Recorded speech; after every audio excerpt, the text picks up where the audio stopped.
Muy bien, Janet, porque te voy a tener que dar. Oigan, ¿y con esa luz o hay que prender la luz o así está bien? ¿No? ¿Así está bien? Ah, bueno. ¿Ya? Bueno, muy bien. Buenos días a todas y a todos los presentes y también quienes están siguiendo la transmisión virtual por la plataforma de YouTube atada al Congreso de la Sociedad Mexicana de Estudios Electorales. Hoy tenemos la primera mesa presencial de nuestra mesa general, que son acciones afirmativas y justicia electoral. El día de ayer, para quienes les interese, se desarrollaron 2 mesas de carácter virtual. Hoy tendremos la primera presencial y el día de mañana jueves la segunda presencial. El día de hoy los temas tienen que ver con acciones afirmativas. Vamos a ver en primera instancia tanto a Martín González como a Janet Yolanda Gastelum alrededor del concepto general de acciones afirmativas en un estado norteño de México como es Sinaloa. Posteriormente vamos a revisar el caso de las acciones afirmativas para jóvenes con Mayra Lucero, que viene del Instituto Nacional Electoral de México y es egresada de la Universidad Autónoma Metropolitana en Lerma. Posteriormente, con Alejandra Rodarte, veremos el caso de las mujeres. Bueno, ella les va a explicar mejor que yo. Y finalmente con Olga Viridiana Maciel veremos el caso de los pueblos indígenas en Baja California, otro estado norteño de México colindante con Estados Unidos. Bueno, yo soy Luis Eduardo Medina y dejo en la palabra a Janet.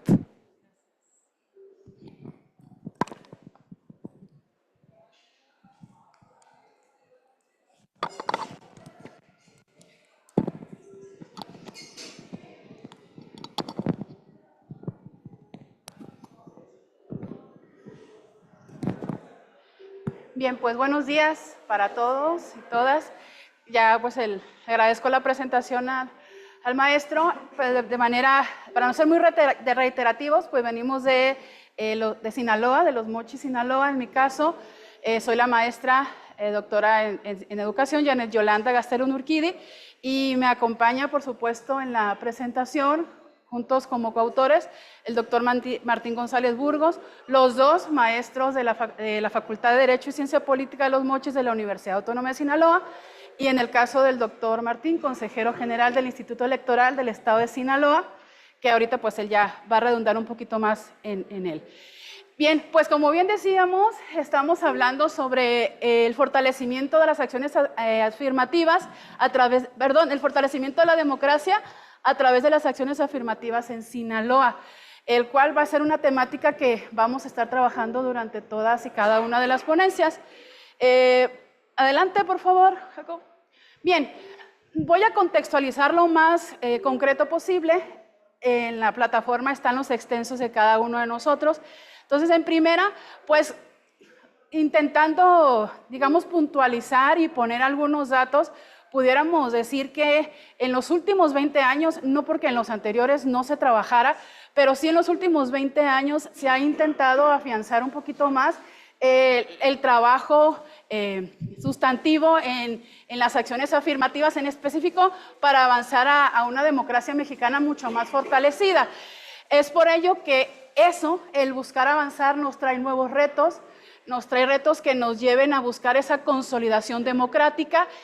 Y los OPLES o los organismos electorales locales pues no se han quedado atrás. Por lo tanto, cada uno de ellos desde sus trincheras pues buscan a través de la salud, de las acciones afirmativas, buscar la inclusión de los sectores que en su momento se consideran los más vulnerados o los más marginados, ¿no? Adelante, por favor. Entonces, cuando hablamos de democracia podemos contextualizarla y definirla de muchas formas. Sin embargo, le preguntamos a nuestros alumnos, yo les pregunto en la materia de Derecho Electoral, ¿qué entendemos por democracia? Y el derecho a votar, la participación, la igualdad, ¿no? Entonces, sí, todo eso nos lleva a la democracia, pero 3 elementos fundamentales que no pueden faltar en esa concepción o en esa contextualización es que obviamente tenemos que buscar, si buscamos la igualdad, pues tenemos que buscar la inclusión. Tenemos que buscar el acompañamiento, tenemos que buscar esa comunidad integral. Entonces, la inclusión, la participación, por supuesto, y que a través de esa inclusión y esa participación podamos lograr mejores lugares en la representación como ciudadanos y como sociedad. Adelante, por favor. Es por ello que vamos a intentar en este momento, digamos, contextualizar y conceptualizar qué son cada una de las acciones afirmativas. Pero en primera, el término acción afirmativa o affirmation action fue forjado pues con la intención de una práctica política a través de la legislación y que esas acciones institucionales se hicieron, o sea, digamos que tuvieron ese origen pues para luchar contra la discriminación en los Estados Unidos, específicamente hablando de este tipo de acciones afirmativas, ¿no? Entonces, si me ayuda Jacobo con la siguiente. Entonces, para no hablar mucho de historia, pero sí intentar traerla un poquito a la mente, cuando hablamos de los antecedentes históricos de las acciones afirmativas, pues nos vamos a los Estados Unidos.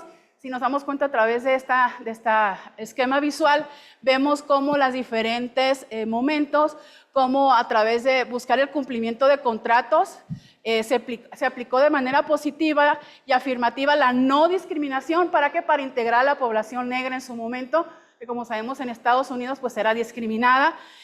También durante el decreto presidencial 10.095 de Kennedy exigió otra acción afirmativa para los empleadores, todas, como sabemos, para evitar la discriminación, y crear ese comité para promover la igualdad laboral, ¿no? Entonces, cada uno de los antecedentes, también la ley Warner, que nos daba la acción afirmativa como una obligación del Departamento de Relaciones Laborales y el decreto presidencial para crear una comisión equitativa de empleo. Entonces, si nos damos cuenta, el origen de estas acciones o de estas estrategias era, pues, por supuesto, erradicar la discriminación.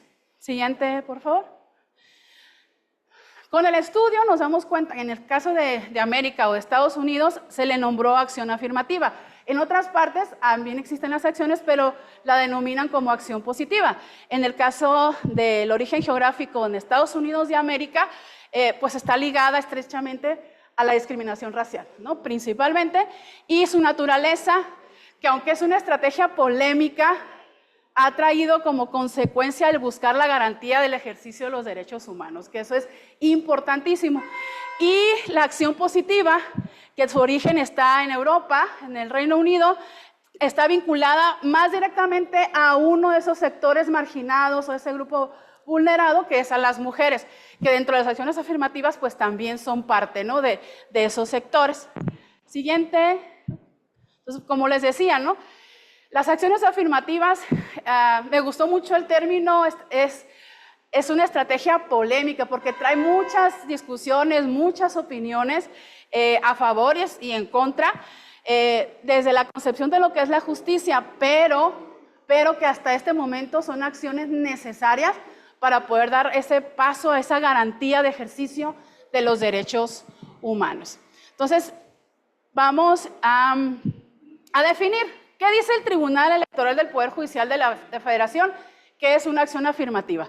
Dice que son medidas, ¿sí?, son estrategias, son acciones temporales, razonables, proporcionales y objetivas, todas con la idea de orientar, garantizar una igualdad material, no que se vea, que sea sustantiva, ¿sí? Busca compensar, balancear todas las injusticias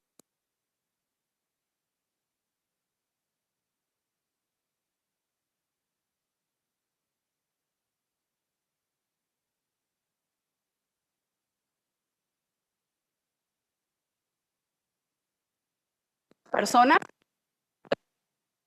para poder desplegar. O sea, no es porque seas de la comunidad, no, o sea, no es que sea un privilegio, sino son herramientas que nos llevan a ¿sí? En el que podemos sentir. Nuestro sistema electoral en México, por supuesto, sabemos que nuestro sistema y todo lo referente a la materia electoral está fundamentado en nuestra Constitución. Entonces, de ahí se desprende pues todo lo que es nuestro origen y nuestro derecho y nuestro contexto electoral. Ahorita el doctor Martín va a hablarles de manera muy específica de esas acciones afirmativas.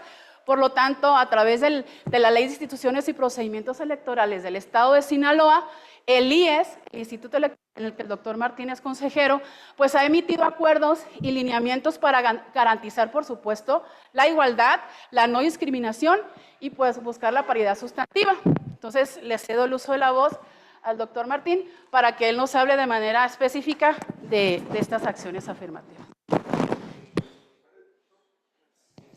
A las 10:17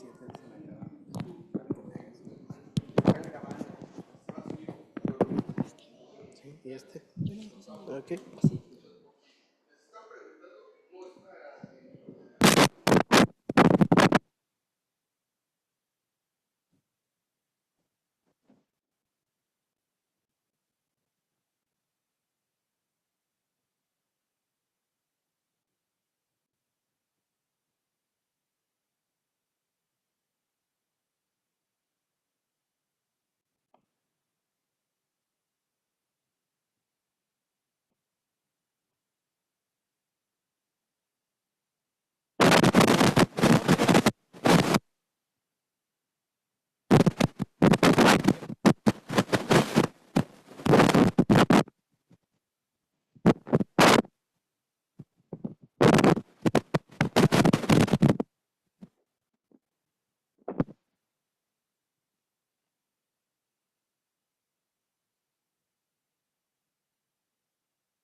Institutos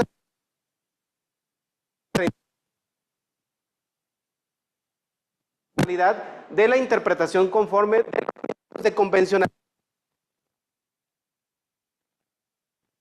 rubros en cuestiones de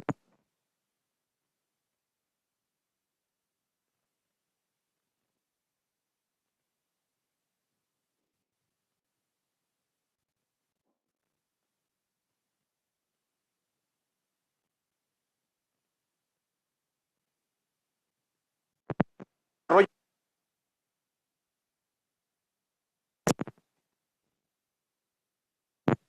de haber candidatos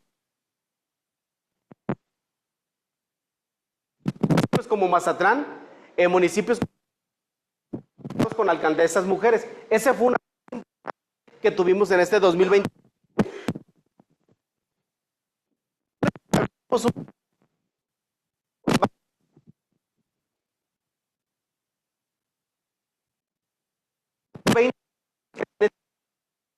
Una fórmula de manera negativa. Eso no que los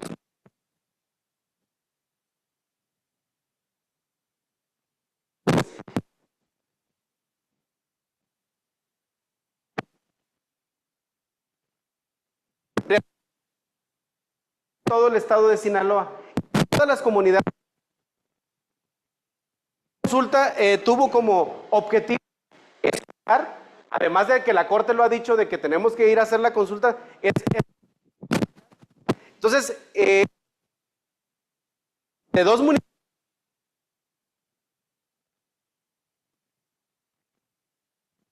Entonces,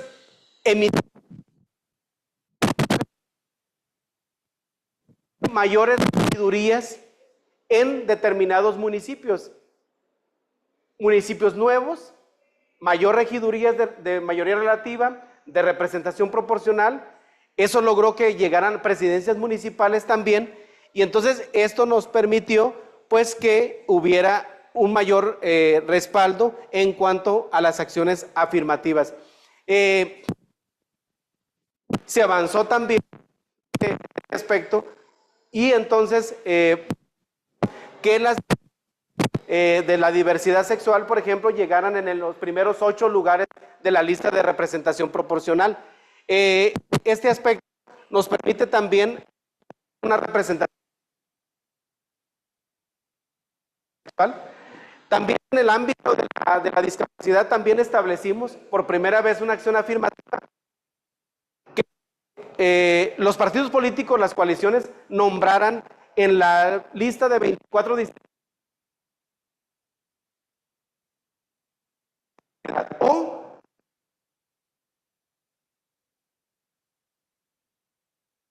ahí quedó a libertad de los partidos políticos el lugar de representación proporcional. Aquí sí tenemos un pendiente en Sinaloa.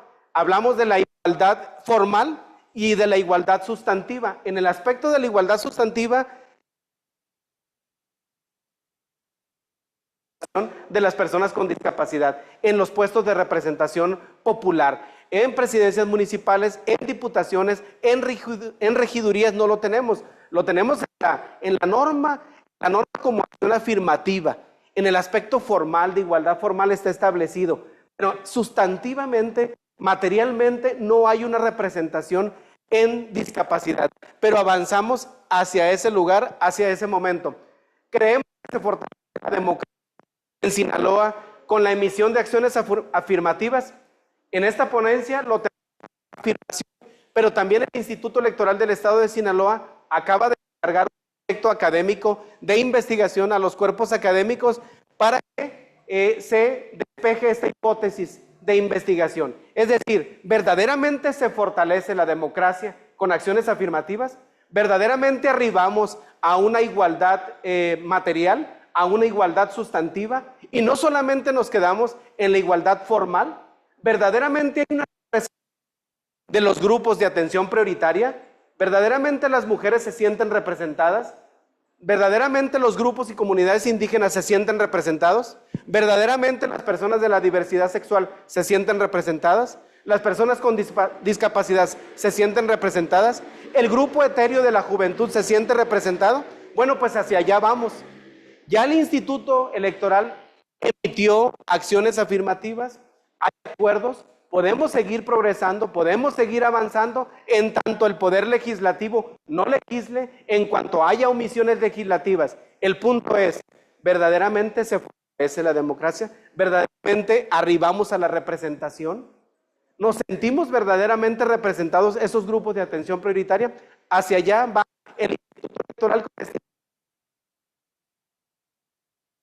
Sepamos que los proyectos de acuerdo, que los acuerdos aprobados por el Consejo General verdaderamente aterricen ¿en dónde? En los grupos de atención prioritaria. Ese es el objetivo, ese es el punto y esos son los retos que tenemos que nosotros arribar. Es decir, que verdaderamente comprobar que se sienten con representación estos grupos de atención prioritaria. Por su atención, muchísimas gracias.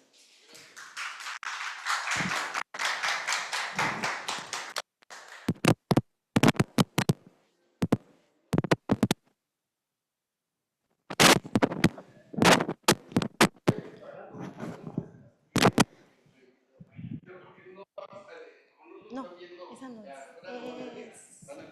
Es la de, no, es la otra. Es la de juventud. Te la mandé por un PDF. Me la confirmaron que sí ya estaba. En PDF, sí. Esa, justo. Ah, justo es esa. Justo. Súper. Muchas gracias. Bueno.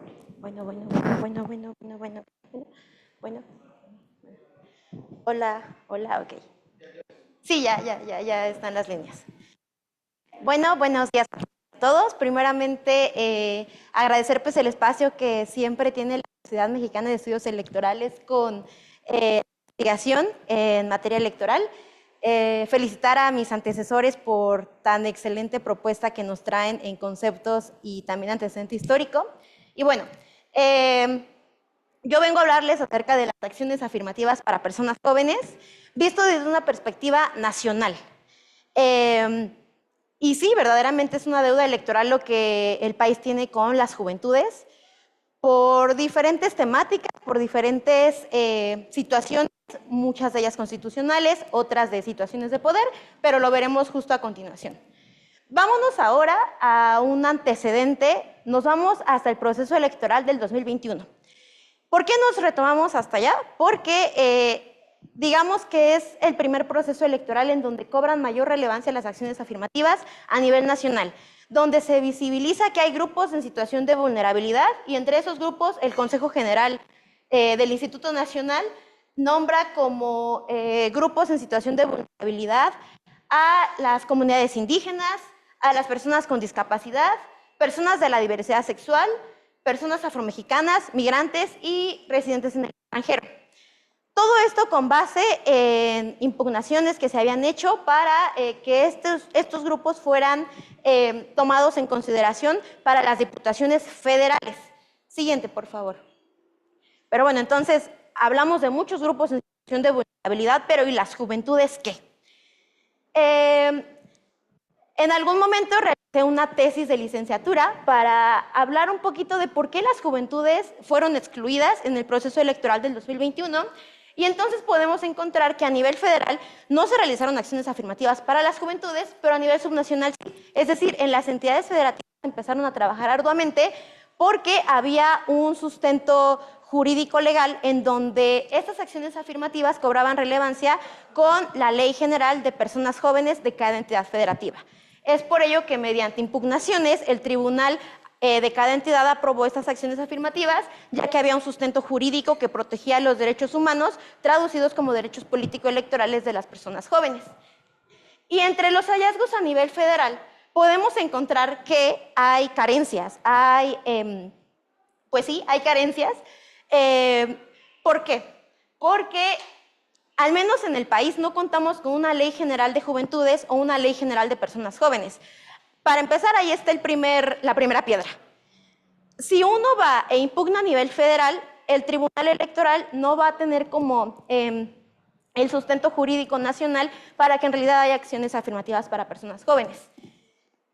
Seguimos en el año 2021 y encontramos también que la edad para ser votado, al menos para diputados, era de 21 años y para senadores de 25 años. Es decir, aquí había una coyuntura, porque sí se puede votar a partir de los 18, pero no podemos ser votados a los 18. ¿Por qué? Porque hay candados constitucionales. Y podemos encontrar, gracias, podemos encontrar que a nivel subnacional se llevaron a cabo juicios estratégicos derivados de las leyes locales que protegen los derechos políticos de las personas jóvenes.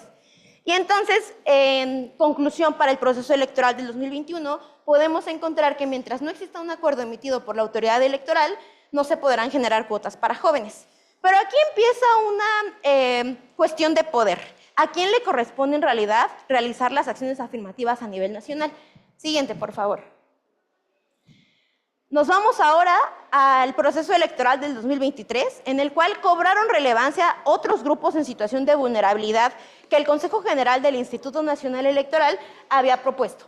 Para diputaciones a nivel federal, el Consejo General del INE propuso como grupo en situación de vulnerabilidad a las personas en situación de pobreza sobre las juventudes, porque para allá vamos. Se discutió o no en el proceso electoral del 2023 la inclusión de estas juventudes.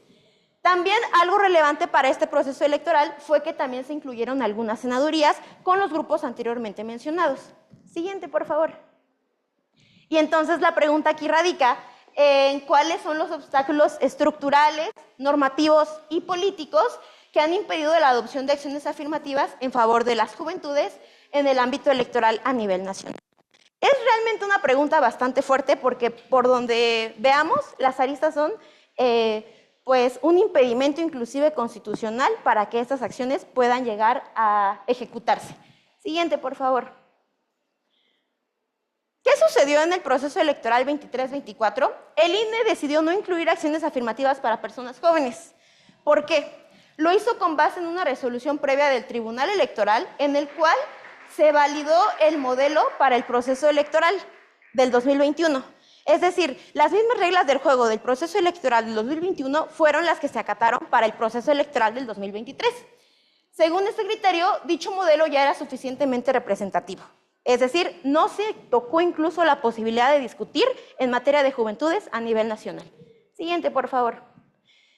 Derivado de que esta es una mesa también de resolución de conflictos, creí pertinente incorporar una sentencia del Tribunal Electoral, un juicio bastante interesante, porque a partir de este juicio podemos encontrar que se realizó una solicitud, un padre de familia, en representación de su hijo menor de edad, solicitó al Consejo General del Instituto Nacional Electoral que se emitieran acciones afirmativas para personas jóvenes, incluyendo de la edad de 18 a los 29 años.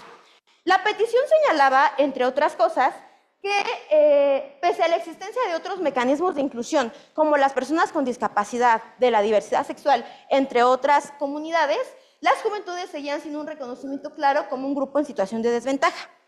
¿Qué sucedió aquí? El INE respondió que no estaba en posibilidad de incluir dichas medidas. ¿Pero esto por qué fue? ¿Fue porque hubo una representación de un menor de edad o porque realmente no era relevante el tema en materia de juventudes a nivel nacional? Dicho de otra manera, se debía... Es decir, el Instituto Nacional no se tomó un mínimo esfuerzo para poder replantearse si en realidad las juventudes ya éramos merecedoras de acciones afirmativas a nivel nacional. ¡Ay, Dios! Es entonces que las juventudes no fueron consideradas como un grupo destinatario de estas medidas específicas. El INE argumentó que no podía ser una modificación unilateral a ese esquema ya validado por la Sala Superior del Tribunal Electoral del Poder Judicial de la Federación. Es decir, ya no hubo manera de que la juventud pudiera aspirar a esas acciones afirmativas. Bueno, si estábamos con el pendiente, la mayoría de edad ratificó esta demanda y argumentó desde el principio la afectación directa de su derecho político electoral a ser votado. La Sala Superior desestimó los agravios y confirmó la decisión del INE, es decir, entre autoridades electorales dijeron que no, las juventudes no van. Siguiente, por favor. Este caso, ¿qué supone? Supone que en realidad, cuando una persona joven interpone un juicio, porque para allá vamos de qué tanto conocemos las juventudes de nuestros derechos político-electorales, cuando una persona joven interpone un juicio para exigir ser reconocida, no solamente está visibilizando una exclusión, está visibilizando también que hay una falta, que tenemos que hacer algo constitucionalmente, políticamente y socialmente hablando por las personas jóvenes. Siguiente, por favor. Y entonces yo me pregunté, ¿en quién recae la responsabilidad de las acciones afirmativas para las juventudes? Ya que vimos esta concordancia entre las autoridades electorales en que el Tribunal Electoral es el encargado de proteger los derechos político-electorales, pero mientras tanto el Instituto Nacional no emite acuerdos para esta población, entonces, ¿en quién recae la responsabilidad? Eso sí, no dejamos a los partidos políticos que se salgan con la suya. Los partidos políticos al final del día son las instancias, son las agrupaciones políticas mediante las cuales nuestros representantes a los ayuntamientos, a los congresos, y entonces, ¿en quién recae la responsabilidad? Podemos ver en este esquema, por ejemplo, que si el tribunal dispone o emite más bien resoluciones, el instituto lo tiene que acatar. Y entonces los partidos políticos aquí, pues ahí no. Mientras el INE no obligue a los partidos políticos a emitir acciones afirmativas para personas jóvenes, en nadie va a recaer la responsabilidad. Pero si nos damos cuenta en este esquema, es un ir y venir. Mientras uno no haga, el otro no realiza. Siguiente, por favor. Algunos de los hallazgos o algunos de los avances que hay en materia de juventudes, porque hay que decir que en el 2023, después del acuerdo del INE ratificado por el Tribunal Electoral, hubo avances normativos para las personas jóvenes. Es decir, no todo está perdido. En primera instancia, hubo una reducción de edad para ser votado, pasando de los 21 a los 18 años, y es entonces aquí que se protege el derecho a votar y ser votado. Y también hubo una reforma a la Ley Federal para prevenir y eliminar la discriminación. Esta reforma incorporó a las juventudes como una población prioritaria para el diseño e implementación de las acciones afirmativas. Es decir, vamos encaminados hacia una reforma constitucional para que las juventudes seamos acreedoras a la población prioritaria. Siguiente, por favor. Entre los hallazgos de esta ponencia podemos encontrar que mientras las juventudes no sean explícitamente como estructurales reales para en ella, pese a que nosotros sí querramos. Lo preocupante de este caso que les acabo de presentar no es solo que no se haya incluido a la 24, sino que ni siquiera se tomaron la decisión de incorporar a las personas jóvenes, porque claramente es algo que no estaba en el debate ni en la agenda de las autoridades electorales. El caso que les presenté visibiliza los límites del derecho electoral cuando se aplica sin sensibilidad intergeneracional.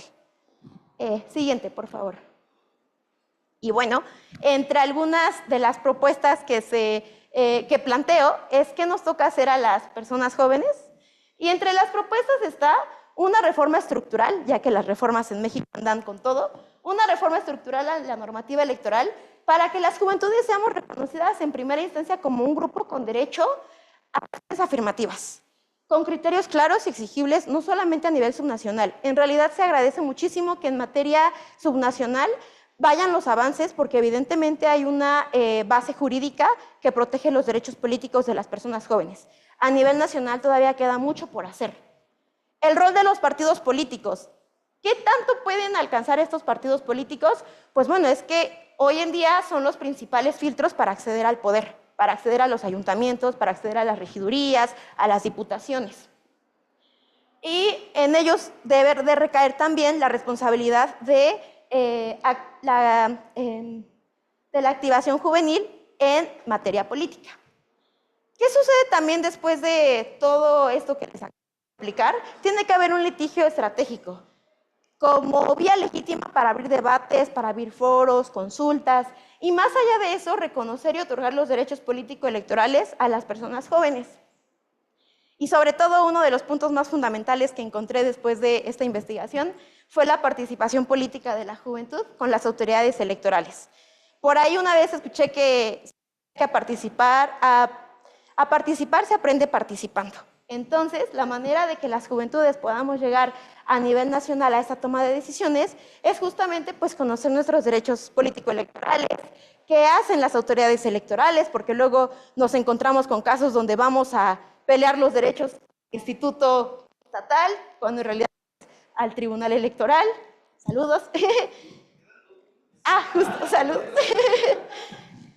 Y pues finalmente, lo político no empieza ni termina en una boleta electoral. Entonces, la invitación que también hago para esta presentación es que pues, las personas jóvenes puedan en realidad tener una entrada a la cuestión político-electoral del país. Después de esto, realmente es de que para el 27 estoy ya tejiendo redes de apoyo entre personas jóvenes, entre algunas asociaciones, para poder impugnar a nivel federal y con base en la legislación ya aprobada para el 23, pues impugnarla a nivel federal. Siguiente, por favor, y última diapositiva. Conclusiones. ¿Y qué es lo que falta por hacer? Bueno, primeramente la construcción de una democracia requiere reconocer pues, en situación de vulnerabilidad.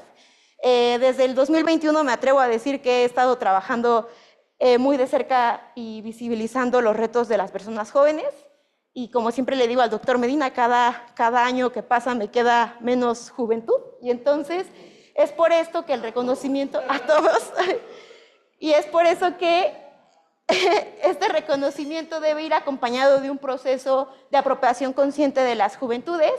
Y como comentario final, al final esta investigación no es solo un ejercicio académico, es también una invitación a imaginar y a construir una democracia distinta. Muchas gracias. Muchas gracias por el tiempo.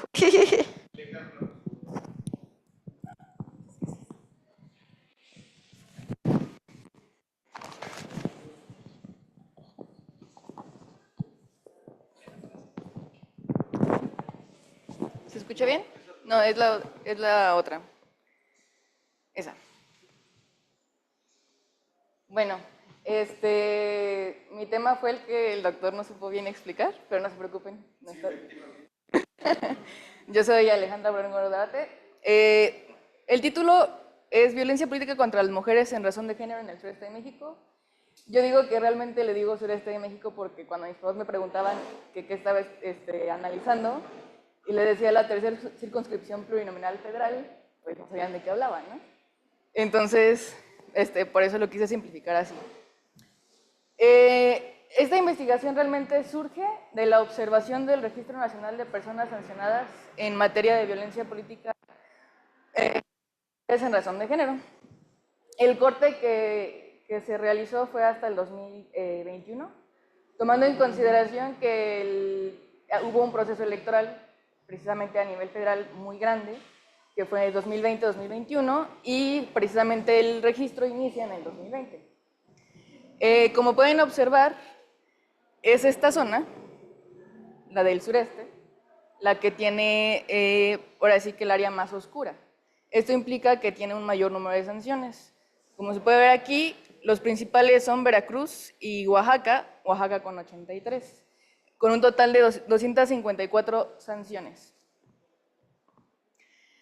Y entonces, en consecuencia, si lo ponemos al lado de las circunscripciones, se puede notar que justo el área más oscura pertenece específicamente a la tercera circunscripción. Entonces, al ver esto, lo que a mí me surgió de duda fue, bueno, algo tiene que tener de coincidencia, ¿no? No puede ser solamente que esa área tenga, aparte esta situación geográfica electoral que se comparte. Entonces, lo que me llevó fue precisamente a preguntar, ¿por qué existe un mayor número de sanciones por violencia política contra las mujeres en razón de género en la tercera circunscripción plurinominal federal en el proceso electoral 2020-2021? Y pues el objetivo es explicar los factores por los que el mayor número de sanciones por violencia política en contra de las mujeres en razón de género en el país se encuentran en esta tercera circunscripción.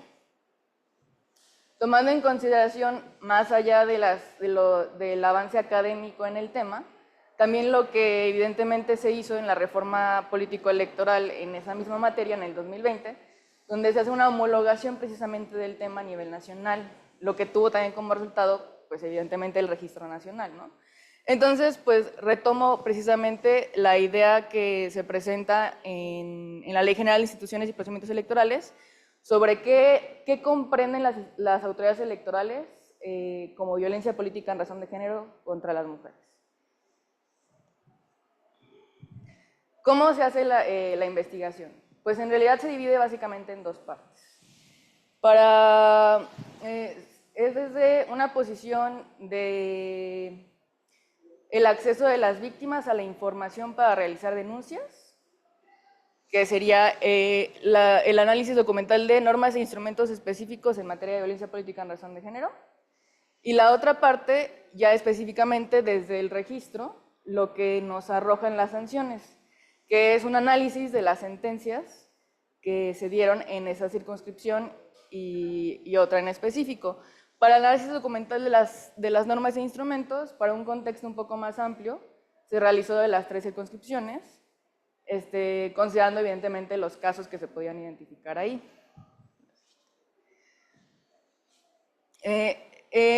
Bueno, en esta parte, no sé. Lo que se quería responder era a qué tipo de normas se tiene acceso en estos estados.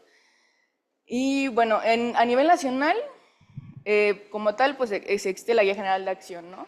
En la República está el protocolo y está todo lo que nos da la homologación del 2020.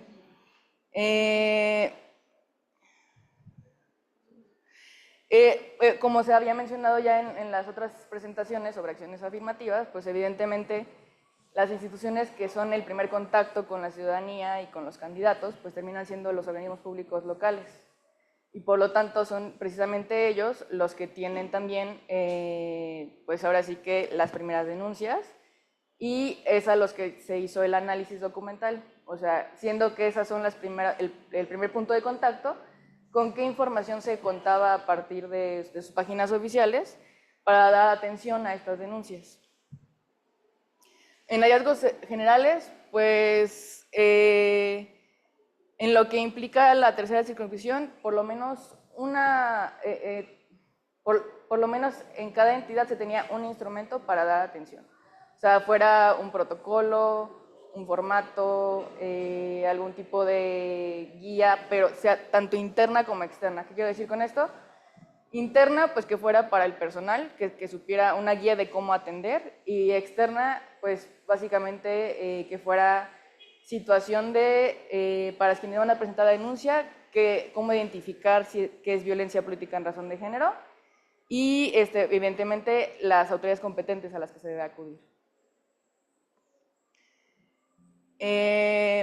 Ahora sí, tercera circunscripción como para tener presentes es Campeche, Chiapas, Oaxaca, Quintana Roo, Tabasco, Veracruz y Yucatán.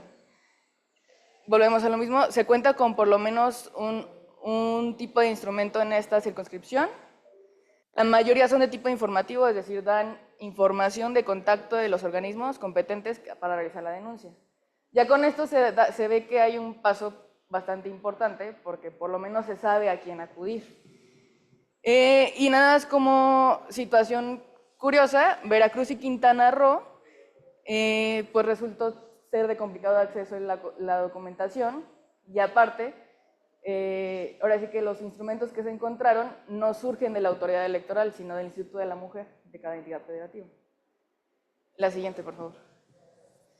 En la segunda circunscripción, que esta la agarro porque le estoy hablando de todo a nivel federal, es Aguascalientes, Coahuila, Guanajuato, Nuevo León, Querétaro y Tamaulipas. Prácticamente todos tienen un instrumento, excepto, bueno, en teoría sí lo tienen Aguascalientes y Querétaro. El problema que yo encuentro ahí es que simplemente es el formato de una carta donde el candidato da fe de que no es violentador político. Y pues es lo único que puede garantizar en cierta medida que efectivamente, pues, o sea, no hay como una situación para presentar denuncias ni nada, sino solamente es se presenta el candidato, quiere postularse, un requisito es no ser violentador, entonces le dicen, pues ten esta carta, fírmala. Y pues eso es todo, ¿no? De los 7 instrumentos que sí se encontraron, 4 son presentados por sus respectivos observatorios. Los observatorios son, ahora sí que organizaciones en conjunto de diferentes autoridades electorales, junto con sociedad civil. Entonces ahí como que vemos un poco de buena coordinación hasta cierto punto entre las autoridades electorales en los estados. En el caso de Nuevo León, todos emanan de esa organización. O sea, las autoridades electorales o el OPLE per se no genera sus propios documentos, sino que se hace todo en conjunto. Y bueno, en cuanto a Guanajuato, en específico, ellos solamente hacen ahora sí que los instrumentos van dirigidos a que los partidos políticos sean incluyentes. No se está viendo hacia la ciudadanía o hacia las víctimas, sino a cómo los partidos pueden identificar la violencia política en razón de género. En la primera circunscripción, que es la que tiene una situación curiosa, porque no es tan relevante en cuanto a cantidad de sanciones, porque no son muy pocas, ni tampoco son muchas. Sin embargo, solo Baja California Sur, Nayarit y Sonora presentan información de contacto de los organismos competentes. En el caso de Baja California Sur, existen como cuestiones interesantes, son de los pocos que sí están orientados hacia las víctimas, y pues se dice a quién se deben de dirigir, ¿no? Y pues existe otra vez la presencia muy fuerte de lo que es el Observatorio de Participación Política de la Mujer, que tiene otra vez la autoría de estos instrumentos que tiene ese estado. Baja California resultó también muy curioso porque no se encuentra un formato que muy identificable, pues. Solo es como de, esta es la forma de hacer denuncia, pero no hay como, o sea, como en otros que se dice, esto es violencia, ¿no? Solo es como de, ¿quieres presentarlo? Aquí está el formato, llénalo. Al igual que Jalisco. Sin embargo, es una de las entidades que tiene mayor cantidad de sanciones en esa circunscripción, a pesar de que es ahora sí que el que tiene como que el instrumento más sencillo o simple. Y pues en Chihuahua se repite lo de Guanajuato, están dirigidos a partidos políticos locales y no a las víctimas o al mismo institución de cómo actuar ante las víctimas, ¿no? Ahora ya, la segunda parte.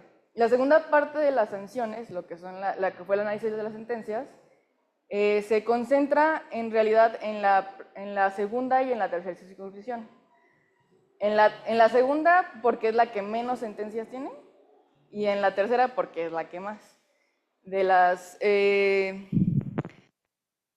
la segunda solamente tiene 8 sentencias.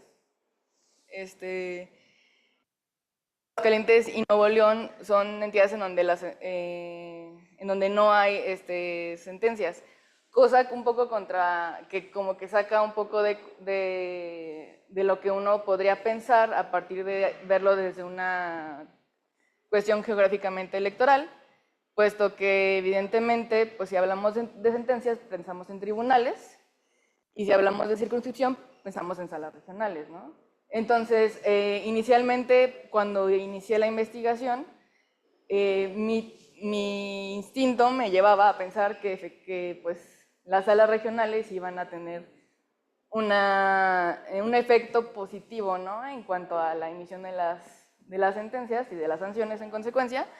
Sin embargo, en la segunda circunscripción resulta lo contrario. Tan solo se ve que en el estado donde está la sala regional de esa circunscripción, ni siquiera se tiene ninguna sola sentencia, y cuando se hace el análisis, se encuentra que cuando hay intervención de la sala regional de Monterrey, es justo en detrimento de las víctimas. Cuando ya se identificó violencia política en razón de género, la sala regional recibe impugnación, y al contrario de esperar que diga, ¿sabes qué? Te faltó más, aparte de lo que identificaste, pues se encuentra que dice, ahora sí que en términos más coloquiales, pues le exageraste, bájale un poquito, no estaba tan intenso este asunto, ¿no? En muchos casos, de hecho, lleva pues a que la sentencia se reduzca. O sea, se mantiene la sanción, o sea, se mantiene el de que se identificó la violencia, pero se dice... tal vez el número de años en el registro fue exagerado o no se requiere realmente una multa o algún otro tipo de acción que se tiene como un tipo de corrección, ¿no? Hacia la conducta inapropiada. Y pues evidentemente la tipificación que se ve en esta circunscripción es principalmente simbólica, psicológica y sexual. Esto tiene cierto sentido porque también se basa mucho en lo que se puede comprobar. Y bajo esta lógica, la mayoría de las cosas que se pueden identificar pues son las que están ahora sí que en papel, en este caso no es en papel, sino en digital. Entonces, la mayoría de las sanciones que se dan es en sentencias donde los casos fueron en redes sociales o en algún periódico digital o algún tipo de plataforma digital en donde se queda ahí ahora sí que lo que son la evidencia de que se realizó esa violencia.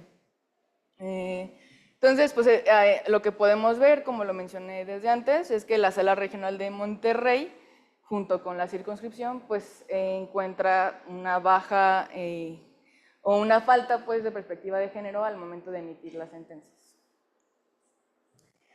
Sí. Y bueno, en la tercera circunscripción encontramos precisamente pues que hay, bueno, se hizo el análisis de 73 sentencias porque en realidad eran 184, pero lo que el registro no te muestra inicialmente es que pues las sentencias pueden ir como emigrando pues, en el sentido de se hace una sanción, se emite y luego si se vuelve a presentar, entonces el registro sigue manteniendo esas. Y además, pues existen las reincidencias, ¿no? Entonces, en muchos casos yo leía las sentencias y pues era el mismo caso, pero era simplemente que lo habían vuelto a repetir. No que habían presentado la misma denuncia, sino que el agresor había cometido la misma falta en otra ocasión. Entonces terminaba al final siendo un archivo completo de solo una persona. Entonces, aquí pues lo más relevante, Veracruz y Oaxaca, que son las que tienen el mayor número de sentencias y sanciones no solo de la circunscripción, sino de todo el país. Y pues en general aquí lo que brinca mucho es que aunque sí hay una intervención positiva de la Sala Regional de Jalapa, los tribunales electorales locales son los que tienen el mayor número de sanciones y de sentencias. De hecho, lo interesante aquí es que, lo que no les había mencionado antes, pues se decidió desde la justicia electoral que el procedimiento especial sancionador era la herramienta apropiada para dar atención a estos casos. Sin embargo, en la mayoría de las sentencias se hace uso más bien de la figura del juicio para la protección de los derechos ciudadanos, no necesariamente del PES. El PES es como el segundo instrumento al que se usa y llama mucho la atención porque es de los tribunales electorales y ellos son los que deciden este tipo de... o sea, ellos mismos en sus sentencias dan a entender que el PES les resulta insuficiente para poder dar una buena respuesta a las víctimas. El tipo de violencia aquí es simbólica y psicológica y de igual forma se ejerce de manera digital e institucional. Cuando digo institucional me refiero a que normalmente como ya se ha estudiado en este tipo de casos, pues es a nivel alcaldía, a nivel municipio, entonces suele ser dentro de las mismas, entre los cabildos y los alcaldes que se ejerce esa. Y entonces pues puede quedar registro porque hay testigos a la violencia que se ejerce. Y pues es muy notoria la intervención de la sala regional. ¿Sigue otra o ya esa es la última? No, ya la última. Y nada más como para concluir y cerrar bien, lo que yo pude identificar específicamente de lo que era Oaxaca y Veracruz y la tercera circunscripción es que también hice análisis de los perfiles de los jueces y magistrados. Y algo muy interesante era básicamente que sí cuentan con un perfil un poco más de experiencia, de una vasta experiencia, pero principalmente en lo que son grupos vulnerables, porque como podemos recordar, esa es una zona en donde hay muchos, hay mucha gente de las comunidades indígenas y se hace uso de lo que es usos y costumbres. Entonces eso también evidencia que la autoridad electoral tiene más, una mente un poco más abierta en cuanto a los niveles de discrecionalidad que puede usar para atender casos, ¿no? La experiencia que ya adquirieron bajo los usos y costumbres y lo que se les ha interpuesto desde mucho tiempo atrás les ha ayudado a dar una mejor respuesta en estos casos también. Y sería todo.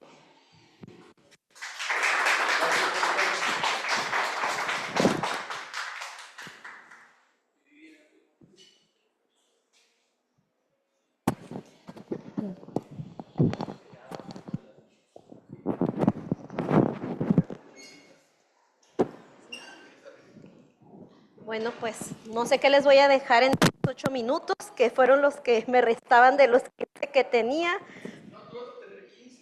Pero, ok, perfecto. Dije, porque en otros meses de pronto ya nos cortan, ¿no? Pero qué bueno que me lo aclara, doctor. Bueno, el tema que me toca hablar precisamente tiene que ver con acciones afirmativas, pero en materia de pueblos y comunidades indígenas y afromexicanos en Baja California, avances, retrocesos y desafíos. Siguiente, por favor. ¿Cómo empezó las acciones afirmativas en Baja California para pueblos y comunidades indígenas? Pues fue de la siguiente manera. En 2018 nos presenta una persona de origen mixteco una solicitud para que el instituto emitiera acciones afirmativas manifestando pues que San Quintín, que se encuentra, que es uno de los municipios de Baja California, pues tenía una población indígena considerable y lo que requerían precisamente era la solicitud de estas acciones compensatorias a favor de este grupo. Basándonos en el criterio que había en el INE de que tenía que ser un 40% de población indígena para que se considerara algún distrito o municipio indígena, pues le contestamos que no se reunía con este criterio poblacional. Esta persona impugna, se va a tribunal local, nos confirma, Guadalajara nos confirma, pero Sala Superior emite un criterio muy interesante y que ese criterio, debo decir, que fue precedente para el resto del país en muchas de las acciones afirmativas, que es el sub-JDC 28/2019. ¿Qué nos dice este criterio? nos habla que no únicamente nos tenemos que basar las autoridades en criterios, en un criterio numérico, cuantitativo, sino también tenemos que tomar en cuenta otros como el número de cargos a elegir, la proporción total de la población, la participación histórica de las personas y la diversidad étnica. Con base a esto es que lo que hicimos para poder allegarnos de estos elementos, pues fue hacer todo un estudio para poder generar acciones afirmativas en los procesos electorales subsecuentes. Entonces, lo que vamos a ver prácticamente de lo que les voy a relatar es este avance histórico que se ha tenido en el proceso 2018, 2019, 2021, 2022, 2023 y 2024 y cómo hemos ido avanzando. Bien, para llegar a estos elementos, pues se tuvo que hacer, vuelvo a insistir, revisar el censo, nos basamos en el censo de población del 2010 en ese momento, en el intercensal 2015, y de ahí pudimos pues sacar algunos datos, pedir, solicitar al Congreso pues que nos dijera cuántas personas de pueblos y comunidades indígenas había habido en los cabildos.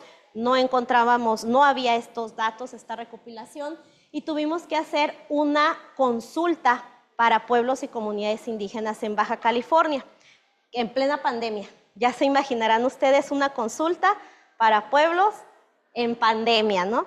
Entonces nos allegamos, apoyamos de otras instituciones como la Comisión Estatal de Derechos Humanos, el propio INPI, y pudimos llevarla a cabo. Los resultados, si me pueden ayudar por favor. Después de esto y haciendo este análisis, pues emitimos el dictamen para las acciones afirmativas. ¿Qué establecimos? Bueno, establecimos que debían de hacerse estas postulaciones en estas comunidades. Se registraron más de 70, hubo registro de 70 personas pertenecientes a estos pueblos y comunidades indígenas, pero quienes accedieron, pues únicamente pudieron acceder al final 8 personas. 6 personas en regidurías, en los municipios, que en ese momento eran 5, ahorita tenemos 7 municipios, y 2 diputaciones, 2 mujeres en diputaciones. Al final quedamos con quedaron 8 en todo el estado. Entonces, 2018, proceso 2018, no hubo ninguna candidatura, ninguna persona emanada de pueblos y comunidades indígenas. 2021, 8 personas, 6 regidurías, 2 diputaciones. ¿Qué pasa después? Pues pusimos candados, esto ustedes lo pueden checar en el tema, en la ponencia extensa, pusimos candados a efecto de que pues no nada más fuera la postulación, sino también accedieran con un acceso sustantivo y no únicamente pues postulándonos, ¿no? Como pasaba en otros grupos de atención prioritaria, ejemplo, el tema de mujeres. Siguiente, por favor. Pues ahí están los resultados. Hubo igual número en ese proceso de mujeres que de hombres. Pues las mujeres fueron 2 mujeres. Tenemos una cuestión muy importante en Baja California. Debo de mencionar que lo resalto porque tenemos 6 grupos que son originarios de ahí, pueblos originarios, los Cochimí, los Kumiai, los Paipai, los Quiligua, los Cucapá, los Cual. Entonces son estos 6 y aparte tenemos bastante población indígena que no es originaria de ahí, sino que llega de otros estados del país. Entonces concentrar la información, pues ya se imaginan que no es tema sencillo o tema fácil, aunado pues a que hay que identificar también las autoridades con las que es más fácil con nativos porque de ahí mismo pues identificas a las autoridades, pero cuando se trata de personas que vienen de otras poblaciones pues se complica un poco más este trabajo o labor de campo, pero bueno, se hace y emanan 2 diputaciones, 2 mujeres, una de ellas pertenecientes al pueblo Cochimí y la otra al pueblo Mixteco. Y actualmente, vamos a seguir viendo por favor. Entonces, otra circunstancia también que sucedió, les estoy dando un contexto así muy general, es que hubo un tema de podemos decirlo ahí, en el RI 30 2018 hubo alguien declaró o impugnó y se declaró la omisión legislativa del Congreso local para legislar a favor de estos grupos de atención prioritaria. Fíjense, 2018. Entonces, hasta el 2022 se resuelve, se va, y la Sala Guadalajara le dice, Congreso, tienes 90 días para que puedas generar tu consulta y puedas reformar directamente la ley, ¿no? La ley electoral. ¿Qué se hace? Bueno, pues se nos pide apoyo al instituto, coadyuvamos con el Congreso y se hacen 13 foros de consulta y además se incluye a la población afromexicana, no únicamente población indígena y otras partes, sino afromexicana. Entonces, derivado de esto, se emiten 2 decretos, el 230 y el 262. ¿Qué se hace? Pues se reforma la ley y con base en muchas de las acciones que habíamos tenido en el proceso anterior, que era el 2021, pues se retoman estas acciones y lo emanado de la propia consulta y se legisla en este aspecto, manifestando que debía por lo menos postularse 2 diputaciones en todo el estado de Baja California y también en las regidurías e incluso también no solamente se limitan posteriormente a tema de comunidades indígenas, sino a otros grupos, que eso fue bastante positivo, podríamos decirlo así, porque ya estando de este lado del órgano electoral muchas veces se complica un tanto el llegar a consensos con la generación de acciones afirmativas para todos los grupos. Sabemos que existen partidos políticos, pues hay que hacer estudios, entonces a veces la falta de la normatividad pues nos genera que haya este tipo de, pues a lo mejor no consensos como quisiéramos, ¿no? Entonces nos ponen esta situación. Bueno, ya una vez estando en ley, pues ahora sí, por más que se quisiera dar la vuelta, ahí estaba ya la norma establecida. Siguiente, por favor. Entonces, en el 2023, para este proceso electoral 2023-2024, diseñamos también, aún y cuando ya estaba legislado, se diseñaron acciones afirmativas. ¿Para qué? Básicamente lo que pretendíamos era evitar temas de usurpación de candidaturas, que eso es un tema que se da lamentablemente o que nos han externado por parte de la sociedad civil, de los grupos, en algunos grupos pertenecientes como discapacidad, personas de la diversidad y personas de pueblos y comunidades indígenas, ¿no? Entonces, lo que se hizo fue establecer también lineamientos de verificación, es decir, ir directamente a las comunidades y verificar, hacer entrevistas para ver si efectivamente pertenecían a esos pueblos y comunidades indígenas y no únicamente decir me autoadscribo, que esa es la autoadscripción simple, sino también solicitarles la autoadscripción calificada, es decir, que la comunidad te reconozca como tal. Entonces se hacen estas verificaciones, entrevistas y pues sí fue un trabajo arduo porque había que ir hasta las comunidades. Estamos hablando de que estamos en medio de tenemos comunidades como los Cochimí, que están casi en el paralelo 28, es decir, ya casi en Baja California Sur, entonces había que ir directamente a estas comunidades un poco alejadas. ¿Qué tuvimos aquí? Aquí ya no se postularon 70, se postularon 74 en ese proceso electoral y ya no emanaron 8, aquí ya hubo 13, es decir, 5 candidaturas más que resultaron electas. Las 2 mismas diputaciones, las 2 personas que habían estado por cuestión de elección consecutiva se fueron, son las mismas que se encuentran actualmente, fueron las 2 mismas diputaciones, pero aumentó ya la regiduría. Entonces tuvimos 2 y una que debo destacar que es afromexicana, en el municipio de Ensenada. Entonces tuvimos 13. Realmente fue un avance bastante significativo de 2018 a 0 y luego pasar a 8 y ahora pasar a 13, pues hemos ido en un avance. ¿Pueden apoyar por favor con la siguiente? Aquí les pongo más o menos el comparativo. Siguiente.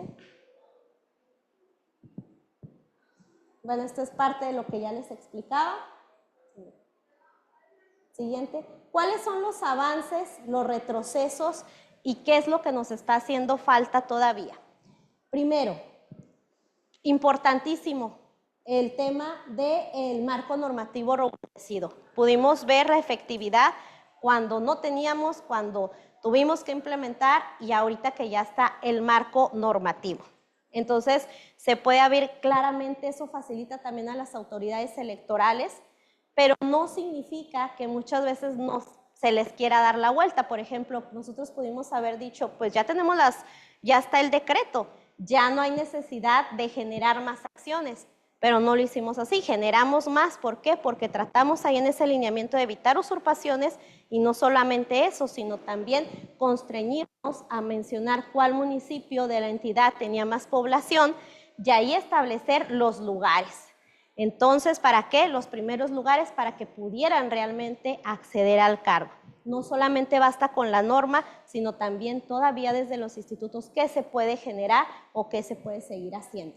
Los lineamientos, pues, es parte de estos procedimientos claros de autoadscripción, el verificarlos, el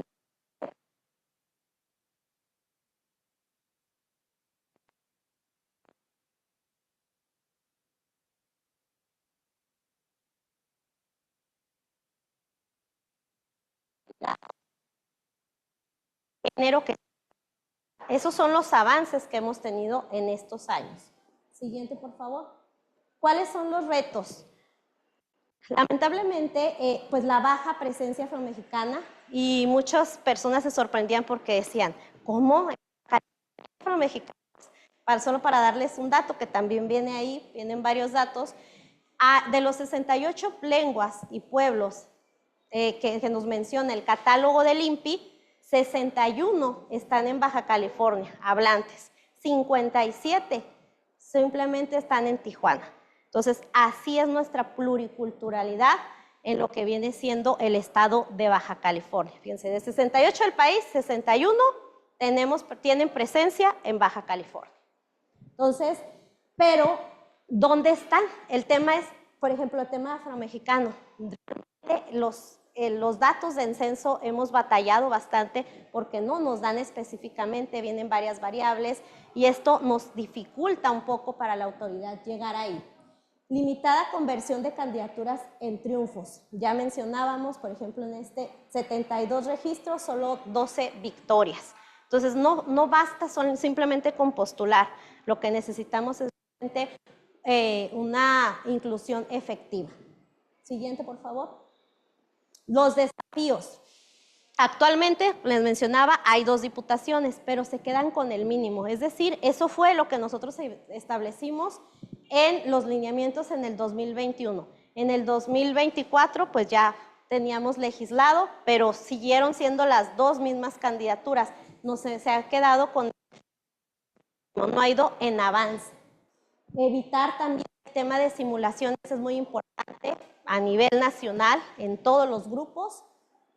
Integrar datos actualizados y precisos, lo que ya les mencionaba de temas de levantamiento de información estadística, que esto también lo pueden ahí consultar porque el INEGI nos establece quienes se consideran, quienes lo hablan.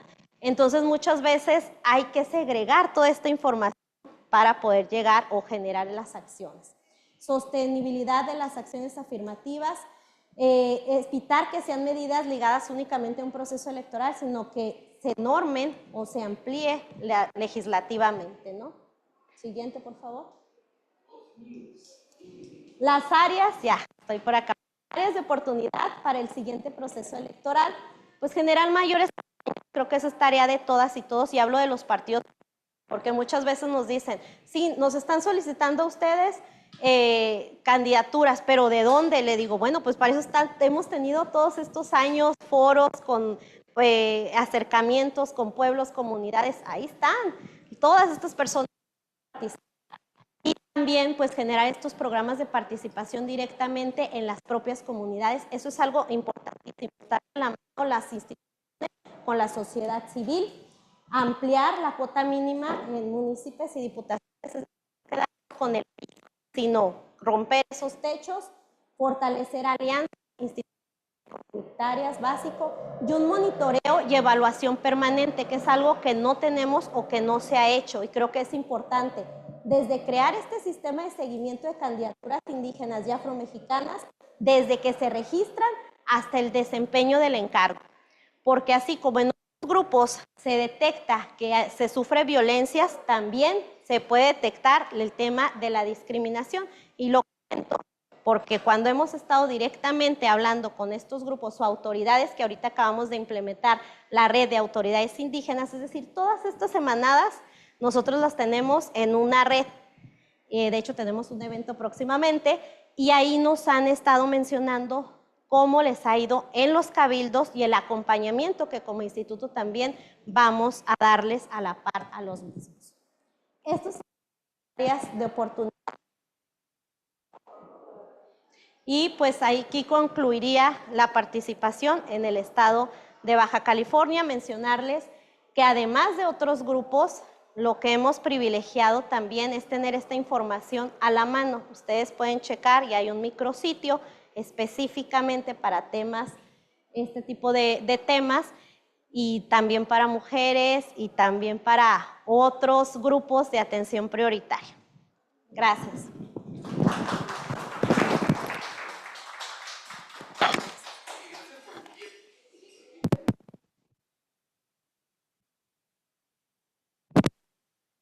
Va a tener que, bueno, ya saben lo que va a suceder. Si alguien tiene alguna pregunta, va a tener que hacer esto, ¿no?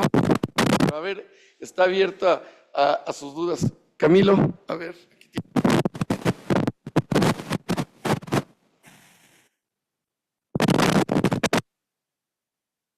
Ahí traté de escuchar parte de las ponencias, me faltó escuchar a profundidad la de la compañera, pero en general las escuché todas. Tengo una pregunta que creo que es transversal y es, hay un tema con las acciones afirmativas, perdón que haga la introducción y media opinión, pero ahí va la pregunta. Hay un tema con las acciones afirmativas y es que no sé si contamos con estándares interamericanos para la definición de las acciones afirmativas, o más bien cada una de nuestras entidades, nuestros esfuerzos territoriales, está construyendo su propia doctrina. Entonces yo quería saber qué espacios de diálogo se están construyendo para la generación no solo de reflexiones mexicanas, sino de reflexiones interamericanas sobre la generación de acciones afirmativas. ¿Por qué lo pregunto? Uno, porque necesito, por temas de trabajo, necesito saber si de verdad tenemos un estándar y lo estamos siguiendo o no.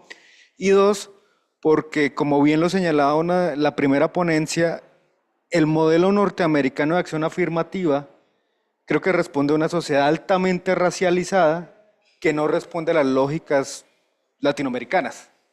Y tiene unos límites porque se trata de generar acceso, pero no de transformar. Y creo que la visión latinoamericana de la acción afirmativa va por otro lado, que no es el norteamericano, y eso tiene un límite a la hora de interpretar, ¿no? Porque, insisto, digamos, los norteamericanos lo llaman es más bien discriminación positiva, y tiene unos límites y todo, pero nosotros estamos construyendo una forma nueva de democracia que es incluyente y participatoria, y yo no sé si esos marcos interpretativos norteamericanos hablan de eso.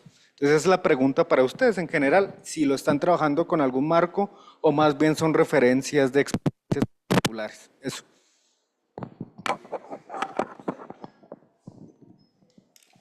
Gracias. Buenas tardes. Gracias, igual de México.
¿Alguien más? ¿Ya está? ¿Sí? ¿Alguien más? ¿No? ¿Sí, Alejandra? A mí me surgió la duda con la primera presentación, con la de Sinaloa. Simplemente bajo la cuestión de que están hablando de acciones afirmativas divididas en lo que es... O sea, entiendo la problemática, ¿no? Son etiquetas al final que se crean por algo en específico, pero ¿qué pasa cuando se presenta alguien que tiene las 4? O sea, que es joven, que tiene discapacidad y que es de diversidad sexual. O sea, en ese caso, ahí ya se cumplió la cuota de las 4, o tiene que escoger una sola, o qué es lo que ahí cómo se hace, básicamente.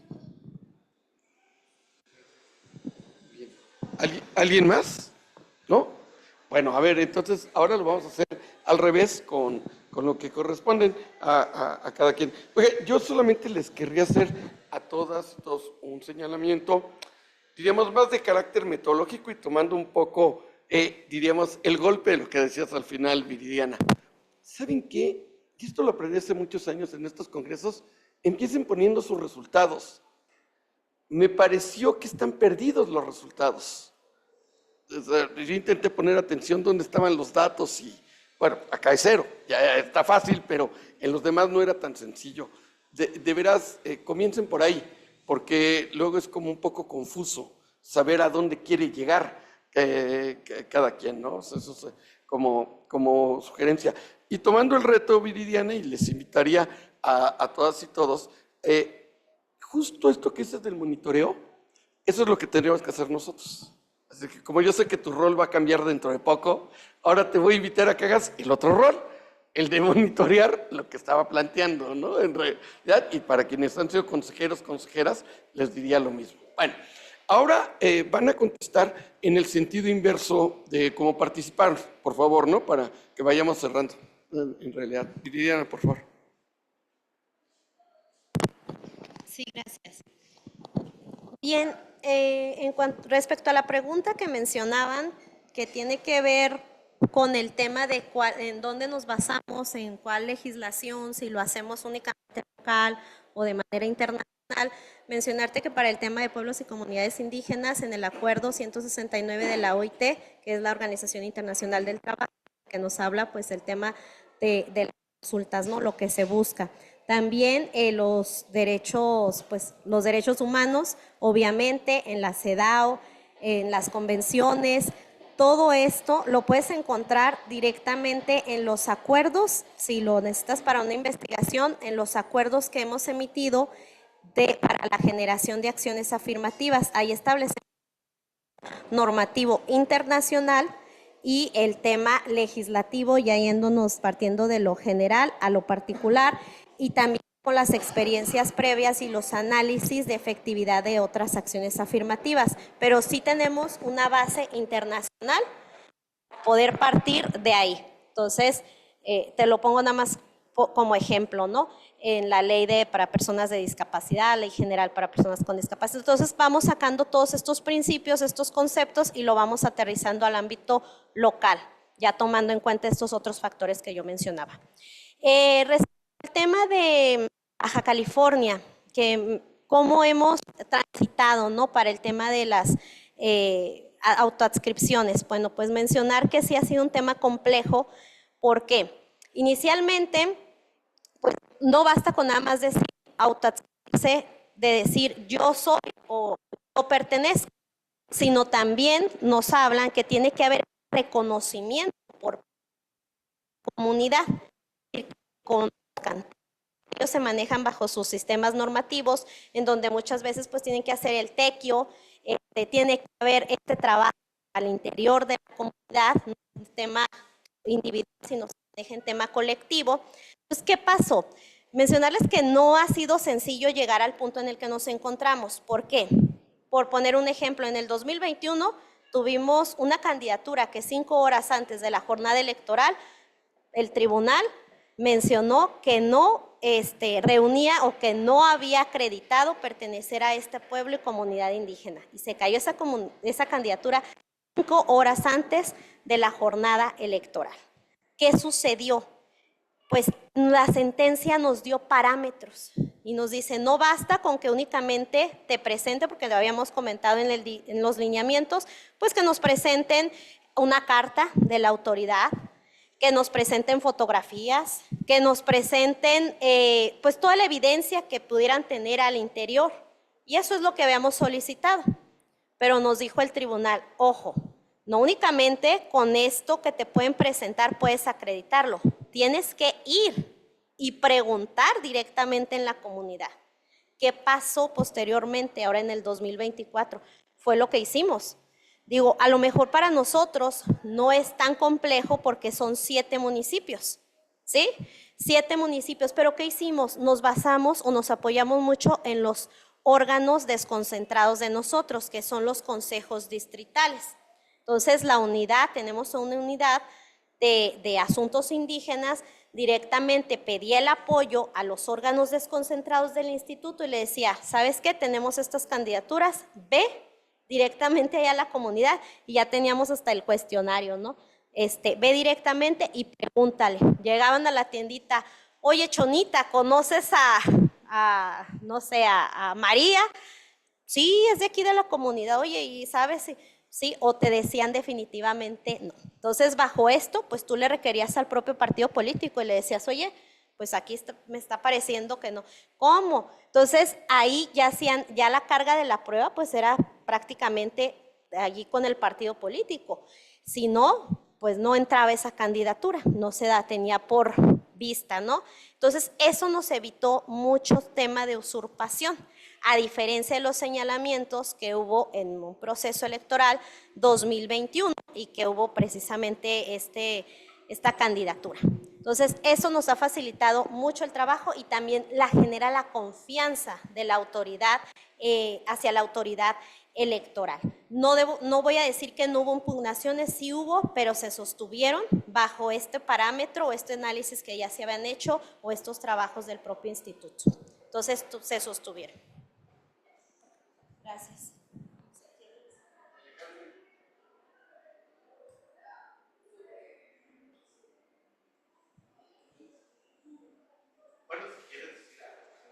Bueno, y ya me paré, ¿no? Pues no puedo aportar mucho. La única pregunta que podría yo entrar.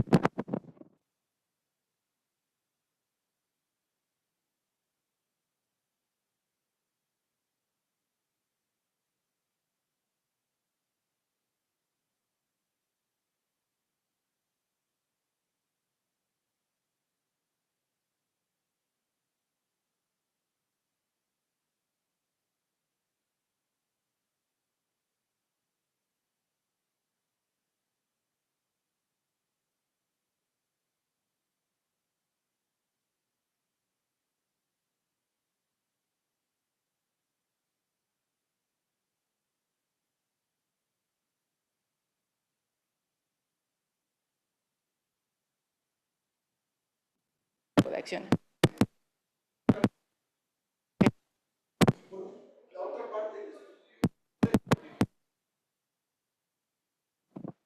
De hecho, es interesante el corte en el 21 y por qué no sigo, también tiene que ver con la naturaleza del registro. El registro tiene caducidad.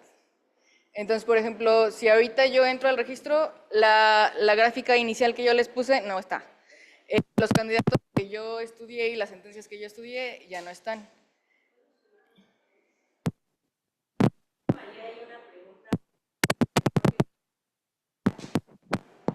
Perdón, yo sumaría una pregunta a lo que compartes, porque también, aparte de que se actualiza el registro, pues las circunscripciones electorales ya no son las mismas. Las de 2021 y las de 2024 se actualizaron, a lo mejor en lo mínimo, creo que se vio más en la región del centro del país, pero, por ejemplo, para el caso de lo que comentas al corte de 2021, desde tu punto de vista, ¿por qué en ciertas circunscripciones hay muy pocos casos? O sea, ¿realmente tiene que ver cómo califican las autoridades o consideras que es desde que no hay mujeres que están denunciando puntualmente algún tipo de violencia política, porque realmente creo que desde una perspectiva externa, a lo mejor hay muchas personas que realizan algún tipo de denuncia en este sentido, pero que las autoridades a lo mejor no contestan en ese, como dijiste en algún caso, ¿no? Minimizan las situaciones porque su protocolo a lo mejor no está actualizado en lo que va a las salas regionales. A lo mejor la sala superior tendrá otros lineamientos, pero directamente en las circunscripciones, ¿por qué consideras tú que hay pocos casos de acuerdo a lo que mapeaste? Gracias. Bueno, de acuerdo a lo que yo pude mapear y otras participaciones en otros procesos electorales que he tenido, hay dos cosas que brincan, ¿no? Básicamente, que efectivamente las personas tienen el desconocimiento sobre lo que es la violencia política en razón de género. Entonces, muchas mujeres lo padecen, pero no saben que lo padecen. Esa es la primera. Y la segunda es que la homologación está muy bonita, está muy bien hecha, pero ya en la práctica llevarla a cabo es muy complejo. Yo soy de Aguascalientes y pues tengo cierta participación en el INE a nivel local, y justo está esta situación de que tan solo para lo que es el procedimiento especial sancionador, a ver si no me quemo, ¿verdad? Pero existen pocas personas que saben cómo se lleva a cabo dentro de la institución. O sea, eso es a lo que voy. O sea, tú puedes decir, en la homologación se dice que todos deben de saber y todos deben, o sea, que hasta el guardia de seguridad o la señora del aseo tiene la responsabilidad de recibir a la víctima y saber qué hacer, ¿no? A quién dirigir toda la documentación que le lleva a la víctima. Y sin embargo, pues eso evidentemente no es cierto, ¿no? O sea, ya en la práctica existe una poca capacitación respecto a los instrumentos y la perspectiva de género, ya en realidad. O sea, se hacen capacitaciones, pero no necesariamente entran dentro del contexto de las entidades federativas y en consecuencia de las circunscripciones. Y entonces, el que lleguen las denuncias no es siempre como garantía de que se van a llevar a cabo, que van a saber orientar a la víctima, básicamente.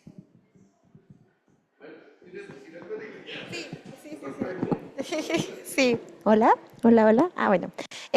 Bueno, respondiendo a la primera pregunta que nos hacían de manera general, me puse a pensar y a reflexionar y creo que como tal, en algún momento cuando hice mi primera investigación sobre acciones afirmativas, me remontaba mucho al aspecto histórico en los años 70, 80 en la India, cuando se llevan las primeras acciones afirmativas, pero en un contexto laboral, donde las personas pues, de color no eran más favorecidas, pese a que hacían los mismos trabajos que las personas blancas en la India.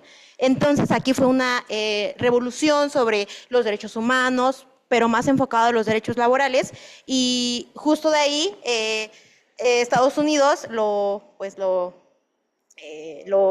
adopta, muchas gracias, lo adopta, y es entonces que empieza en el contexto electoral. Pero justamente algo muy interesante sobre la acción afirmativa es que no solamente se delimita a la materia electoral, también pues podemos ver acciones afirmativas en diversos contextos laborales, educativos, y creo que eso es lo mágico, ¿no? de la acción afirmativa. Un poquito para contestar la pregunta, yo creo que el contexto americano, más en particular Estados Unidos, sí nos ha como definido el rumbo, pero los estudios, al menos en México, sí podrían ser como novedosos, y creo que justo me atrevería a decir que nosotros somos ya parte de esta novedad que hay en los estudios de acción afirmativa en el contexto, al menos mexicano. A propósito, estoy estudiando la maestría en estudios de juventud en Flaxo, Argentina, y retomo un poquito porque los estudios de juventud son muy diferentes en las regiones. O sea, justo los estudios de juventud es como de bajo qué perspectiva y bajo qué lupa ves a ciertas poblaciones, y en este caso bajo qué lupa estamos viendo a las acciones afirmativas electorales. Creo yo que es una novedad y algo muy significativo, porque pues somos justo el precedente, ¿no? Los que estamos aquí somos el precedente de la acción afirmativa. El doctor pues es, yo creo que la cúspide. Sí, exactamente. Y bueno, eso por parte de la primera pregunta. Consejero, me voy a tomar el atrevimiento de responder un poquito de lo de la transversalidad de las juventudes, ¿no? ¿Sí? Muchas gracias. Algo que comentabas era, bueno, de la pregunta que hiciste para Sinaloa, era ¿qué sucede cuando una persona adquiere las cualidades de las acciones afirmativas? Es decir, yo soy una persona joven, pero también me autoadscribo como persona de la comunidad LGBT y también soy perteneciente a una comunidad indígena y además soy mujer. ¿Y qué sucede ahí? Hay algo muy interesante que ya no abordé en ello porque fue de una investigación del 2021, pero precisamente para el proceso electoral federal del 2021, el Consejo General del Instituto Nacional Electoral emitió un acuerdo, el CG 18/2021, hasta me lo aprendí, sí, me lo aprendí, porque justamente ahí mencionan por qué las juventudes no son acreedoras de acciones afirmativas. Pues porque es a lo que venimos. ¿Para qué quiere una persona joven acción afirmativa si ya está de manera transversal en las otras poblaciones? Es decir, yo, Mayra, el ejemplo que les acabo de decir, soy mujer, soy perteneciente a una comunidad indígena, soy perteneciente a la diversidad sexual y aparte soy joven. ¿Bajo qué parámetro iría yo? Bueno, pues Mayra, sin ningún tema, podría encajar dependiendo del partido político que la postula, el partido político, ¿qué le conviene, no? Al partido político. La verdad, ¿por qué cuota va a ingresar? ¿Por diversidad sexual? ¿Por afromexicano? ¿Por qué cuota queremos ingresar a Mayra para adquirir el poder, ¿no? Para llegar a una regiduría o a una diputación. Y a partir de ahí ya se cumple con la acción afirmativa, considerando a la persona joven. Entonces, exacto, sí, o sea, justo. Exactamente. Entras con una, pero aunque cumplas con las demás, poblaciones. Y ya. Sí, exacto.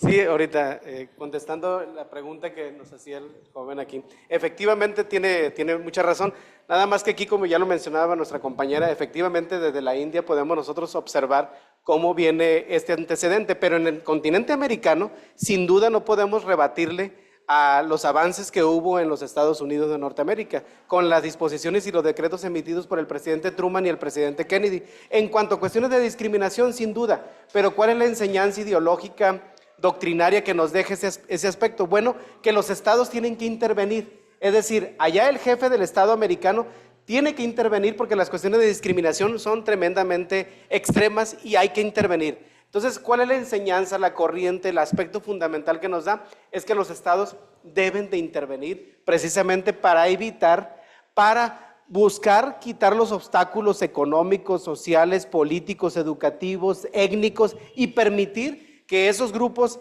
vulnerables, que esos grupos apartados, que esos grupos que no tienen espacios, pues entren a los espacios. ¿Por dónde? Por el aspecto laboral, por el aspecto de discriminación, por el aspecto de género, por el aspecto sexual, por lo que sea. Lo importante es que el Estado interviene.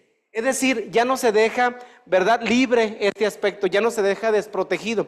Y ahorita lo decía nuestra compañera de manera muy atinada. Yo creo, y también consultándolo con la consejera de Baja California, la consejera Viri, la consejera de Sinaloa, que nos hace el honor también de estar aquí, nuestra amiga Gloricela, México tiene un gran apartado en cuanto al avance. Miren, simple y sencillamente utilizando un poco el aspecto comparado, Colombia tiene las cuotas de género en cuanto a mujer, el 30% lo tiene Colombia.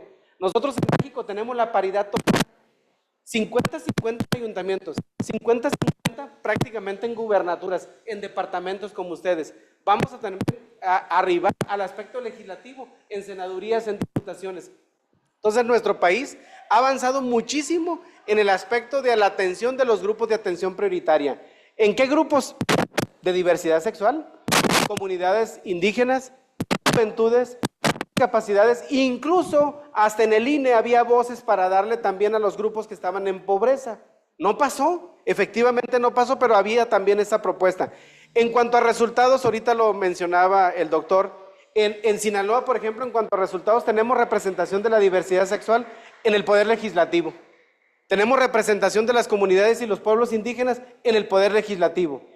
Tenemos representación de los grupos de la juventud en los 20 cabildos del municipio, de los 20 municipios de Sinaloa. En una sola acción afirmativa, el 2024, es la más reciente, la más nueva que tenemos en juventud. Y logramos de entrada que hubiera representación de juventud donde en el aspecto de gobierno más cercano a la sociedad, a las comunidades. ¿Y quiénes son? Los municipios, los cabildos, las regidurías, las sindicaturas de procuración. ¿Dónde pueden empezar las juventudes a participar en el aspecto público de una nación?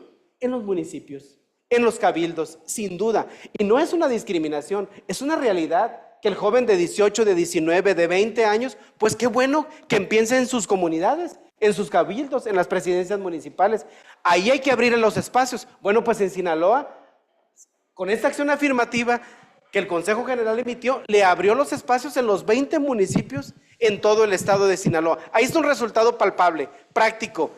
¿Puede ser progresivo? ¿Puede ser superado? Claro que sí, sin duda. Entonces, en la cuestión de las comunidades y los pueblos indígenas, tuvimos buenos resultados también. ¿Por qué? Porque pasamos de 2 municipios a 7 municipios indígenas. Tomamos muy en cuenta el factor numérico.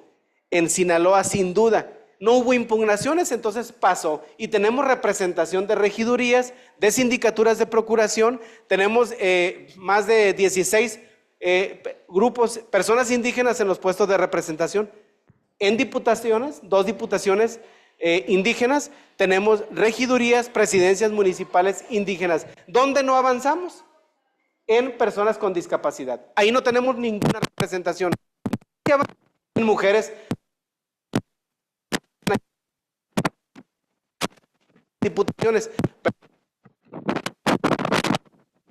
Aquí yo aprovecho para hacer un reconocimiento a la consejera, porque ella es titular de la Comisión de Género, Derechos Humanos en Sinaloa, pero es una profesora importante de las acciones afirmativas en Sinaloa.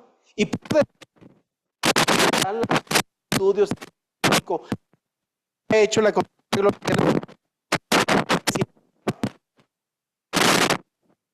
municipios más educativo y de los 20 municipios, 10 para mujeres, 10 para hombres. No.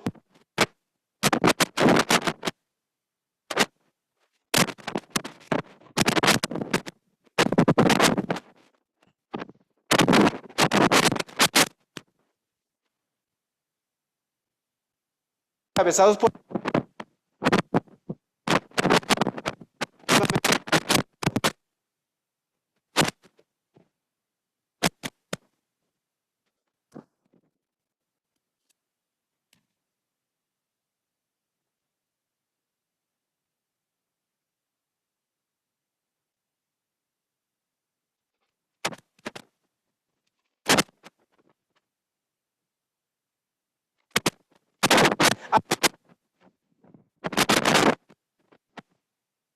en el país de México, pero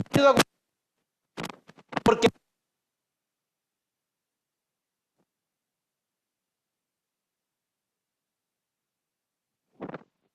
entonces el Instituto General tiene acuerdos muy importantes. El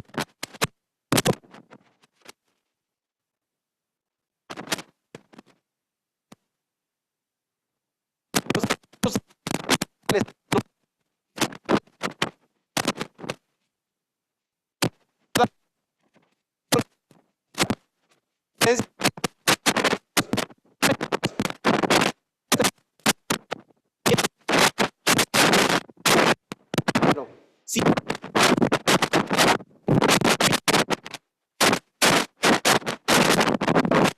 México, Estado, las entidades federativas están también por mujeres. México, por primera vez en la historia, pues tenemos a partir del 2024 mujer, que obtuvo casi 37 millones de votos en el proceso electoral 2024. Entonces, ahí están los resultados. Además, claro que sí, va a haber, los derechos humanos tienen un elemento fundamental que es la progresividad, y hasta ya tenemos.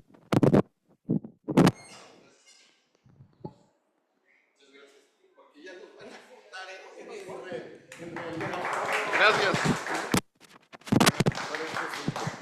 Bueno, a mí me toca solamente agradecer y sí voy a tener que ser una voz discrepante. Discreparía contigo en lo que dices del final de sala superior, ¿eh? Soy especialista en sala superior y no es cierto que haya confirmado los criterios, y eso ustedes lo saben. Al contrario, los he ido revocando. Pero les voy a vender un par de ideas, ya que están tan animosos en el asunto. Uno, todo lo que dijeron tiene que ver con no acciones afirmativas ni discriminación, sino con cuotas reservadas. Y eso está en el sistema electoral, en realidad, que es un mundo distinto a querer verlo solamente desde la normatividad. Eso ya lo habíamos platicado alguna vez, y bueno, no te conocía, pero va en esa misma historia, en realidad. Y dos, es un asunto de identidades, en estricto sentido, porque lo que preguntaste, Camilo, es la discusión vieja de Yetama contra Nicaragua, en realidad, desde el caso indígena, o la sentencia famosa de Buenos Aires contra Corichi, allá en el 87, sobre el caso de las mujeres. En realidad de ahí viene la construcción mexicana. Eso está en las viejas sentencias de la primera integración de sala superior. La creación del JDC y la ampliación tuvo que ver más bien con este tipo de sentencias.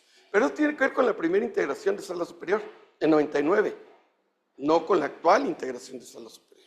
Porque ustedes lo saben muy bien que hubo criterios que terminaron siendo revocados. O sea, eso lo sabemos. Ahí sí lo discutiría y discreparía esa parte. Pero en fin, la idea es, váyanse por identidades. Lo que sigue, solamente desde ahí se va a poder construir hacia la idea de los criterios y de los principios. Que era un poco lo que preguntaba Camilo, tal vez cuáles son los estándares, ¿no? Bueno, yo me felicito que estén aquí ustedes, que haya parecido muy interesante la mesa, ¿no? Qué bueno que les haya motivado para estar en esto. Y lo que me queda es invitarles para el día de mañana, nos tocará la segunda parte, creo que a las 12 del día, ¿no? Para que estén aquí. No es la que continúa, sino después. Si no, habría sido más fácil. Gracias, buenos días.